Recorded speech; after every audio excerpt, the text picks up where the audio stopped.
చూశాడు నా బాబు చక్రవర్తి. పాలంటి దేవగిరి పట్టణానికి వచ్చి కలిహంబలైనా పోసి మన ఒక ప్రాణాలు కాపాడుతారు ఈ ఒక దిగ్గు ప్రభులు అనుకుంటే అని మనం వస్తుంటే ఈ ఒక గిన్నెల కాయలాల బద్దలు పెంచుకొని ఉల్లి పువ్వు వస్త్రాలు ఉల్లి వాట వేసుకొని ఒకేసారి నల్లమల్ల కాల్పంతలు వేసిన అయ్యా నెట్టి వచ్చి పోటు వెంట కాటు వెంట అయినా వారి సైన్యానికి మన సైన్యానికి లడాయి పెట్టాను.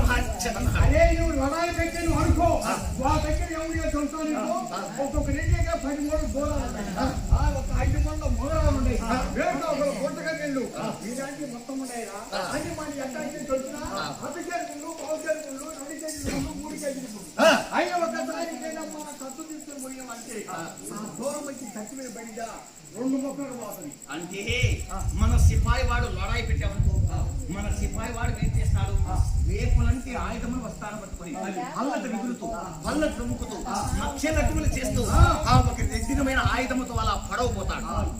మరి రెడ్డి శాత పట్టుకున్నారా, అది బాలమైన దూలం శాత పట్టుకున్నాడు. అది ఉండి పోయే పడు రానే వస్తున్నాడే దగ్గరికి అని దూరంగా ఉండి ఆ దూలం ఉంచుతాడు.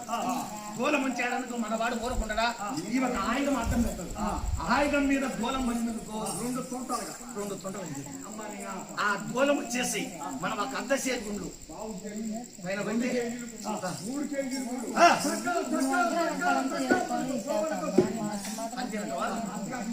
నువ్వు హుసేన్ పూకు గయి ఆ లడాయి పువ్వు పోయి అంతేనటవా, లడాయి పువ్వు తొందర పువ్వు పడే పువ్వు చేసి మొత్తం పోయినా మొత్తం అయ్యా ఓ నభావేరా చూడు, ఇప్పుడు మనం చూడగా నలమల ప్రాంతంలో ఏక మార్గం చేసి డబ్బులు దావాతులతోటి దాని అలిసి సొలసి వచ్చే ప్రాణం పోయే ప్రాణం ఉన్నాం మనం.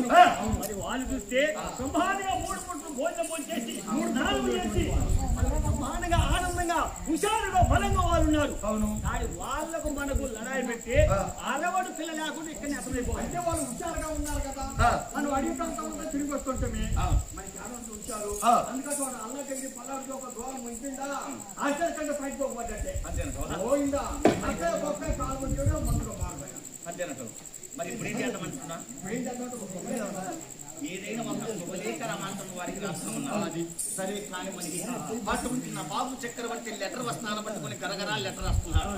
ఓ రెడ్డి ప్రభులారా, మీ ఒక పట్టణానికి నేను ఒక దొంగతనానికి రాలేదు, మీ ఒక దోపిడీకి రాలేదు, మీ పైన యుద్ధానికి రాలేదు. నేను ఎవరిననగా శుభగిరి పట్టణమును పరిపాలన చేసుకున్నటువంటి నల్లగొండలకు వేట మార్గములకు వెళ్ళి లేళ్ళు తుప్పులు మలికొండ కొట్టుమైన పట్టుకుని వచ్చేసి త్రప్పుకుల త్రాహాల చేత మీ ఒక పాలంటే దేవగిరి పట్టణానికి వస్తే కలి ఎంబలైనా పోతే మా ఒక ప్రాణములు కాపాడుతారని మీ ఒక పట్టణమునికి వచ్చేస్తున్నాం. రమ్మంటే మీ ఒక పట్టణంలోకి వస్తాము, లేదంటే మరి ఒక పట్టణంలోకి వెళ్ళిపోతాము. రెడ్డి ప్రభులారా, మీ పైకి యుద్ధానికి రాలేదు, విరోధానికి రాలేదు అని లెటర్ రాసి అటువంటి రెడ్డి గారికి అందజేశాడు. అటువంటి లెటర్ వస్తాను పట్టుకుని ఈ లెటర్ ఏదో చదువురా. అయ్యా వచ్చింది ఈ ఉత్తరం ఏంటంటే వీళ్ళు ఎవరో కాదు, కొన్నవారు కాదు, దోపిడి వాళ్ళు కాదు, ఆరమరాజ్యం కాదు, పటాని తొలగవాళ్ళు. సుమగిరి పట్ల ముందుగా సుమగిరి పట్టణంలో బాద్షాహు నవాబు కదా ఢిల్లీకి చక్రవర్తి, ఆయన భూములు మనం కౌలు చేసుకుంటున్నాం కదా, ఆ నవాబు కదా నల్లగొండలని ఏక మార్గం వచ్చేసి డబ్బులు దావాద్రులతో చాలా బాధపడుతూ వచ్చాడట. అవును అవును, అంటే మనం ఒకవేళ చిస్తు కట్టే వారికేనా? అవును అయ్యా. అయ్యా ఓ రెడ్డి ప్రభులారా, మీరు రమ్మంటే మీపై యుద్ధానికి రాలేదు, వినోదానికి రాలేదు, కాని పోని కలంక మాటలకు మీపైకి నేను రాలేదు. కానీ మా ప్రాణాలు కాపాడుతారని గాలి మీరు చూడగా ఉత్తరాలు పుట్టిన ఉగ్రమూర్తులు కలిసీమలతో కలిసి సత్యమానుసులు ఆడి తప్పని వారి ఆచారవంతులు కనుకనే మీరు వస్తే మా ప్రాణాలను కాపాడతారని వస్తున్నాం. రమ్మంటే వస్తాం, బొమ్మని తిరిగి ఎనికిపోతామని రాశాడండి. అలాగా మనకు మనం శిస్తు బైకంలో కట్టేది కూడా వారికి కదా. అలాగైతే అవునన్న అధికారి కాదన్న కథము దేశమేలే దేశ ప్రభు మన ఒక పట్టణానికి పోయిన రాబోజు వచ్చేశాడు. సరే కానీ అదే అటువంటి ఆ ఒక నా బాబులతో ఏమని చెబుతున్నారు, ఓ నవాబు చక్రవర్తి, మీరు అయిన మా ఒక పట్టణంలోకి మాత్రం రావద్దు. మీరు ఉదయం లేస్తే పచ్చి మాంసమును భోంచేసే పటాన్ తురకలు మీరు. మేము ఉదయం లేస్తే శివాని శివాంశ సంబోధనం. మీరు అయిన ద్రక్కుల ద్రాహాలతో మా ఒక పట్టణములకు వచ్చేశారు కనుక ఇదిగో వెలిగావైన నేదోట వనంత్రములు ఉన్నది.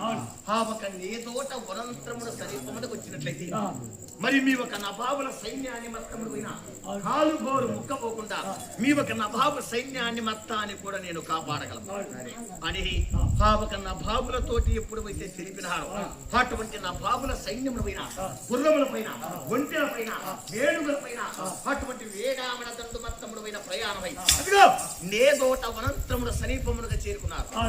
చూడండి, మరి వేల కాని వేలను జాము కాని జామున వచ్చేస్తే భోజనములు ఎలా వస్తుంది చూడండి.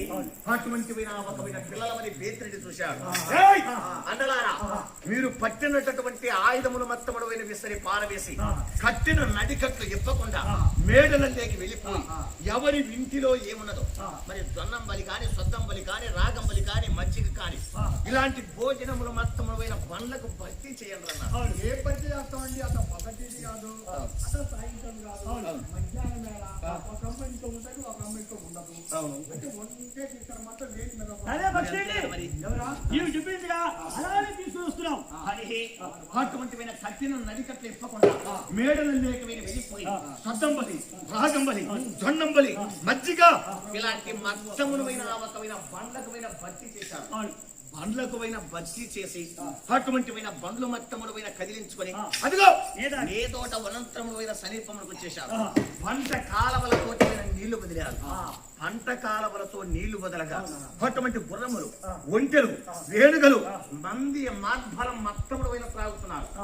ఆనందముతో మరి ద్రవ్వుల ద్రాహాలతో మరి చెరువు కింద 7 తూములు ఎత్తి ఒకసారి మన పెద్దగాలు ఏడకపోతుంది, అవేగపోతుంది. కానీ గుర్రాలు 7 మంది మార్బలంతో బ్రహ్మాండంగా త్రాగుతున్నాయి. ఆనందముతో త్రాగుతున్నాయి.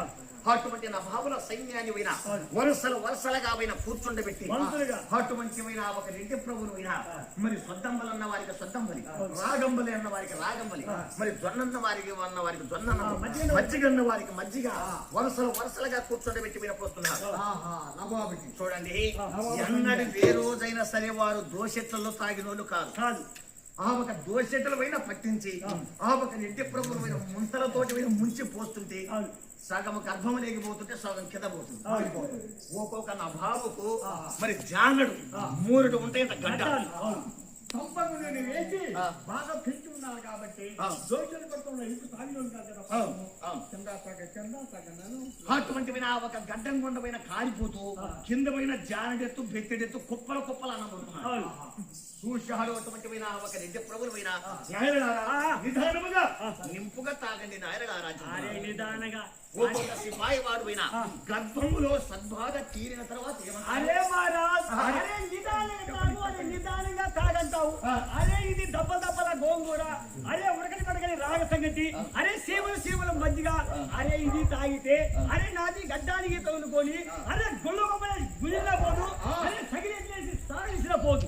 అరే మహారాజ్, అరే ఇది తిండి మీది తిండి మా సైతాన్ని కూడా తిందురా అంతేరా. పంగల గోంగూర దప్ప సంగతి ఎత్తలు వచ్చి మొక్కలు ముట్టుకోకూడదు. పచ్చి వాళ్ళు పచ్చి తిస్తే అవును, ఈ తిండి నా సైతాన్ని కూడా తిందు. అది గర్భములో సద్బాధ తీరిన తర్వాత చూడండి, గర్భంలో సద్బాధ తీరిన తర్వాత అంటారు. ఏదైనా అంటారు. చూడండి, అటువంటి నవాబు చక్రవర్తి చూశాడు.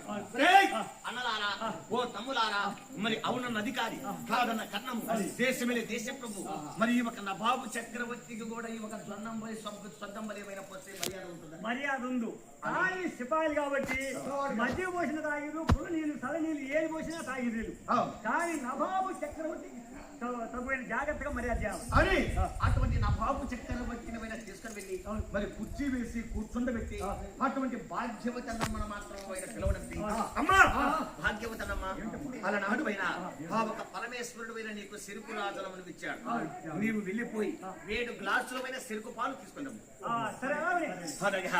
అటువంటి బచ్చిరెడ్డి భార్య భాగ్యవతనమ్మమైన అటువంటి ఒక చెరుకునమైన జాలా యంత్రం వేశాడు.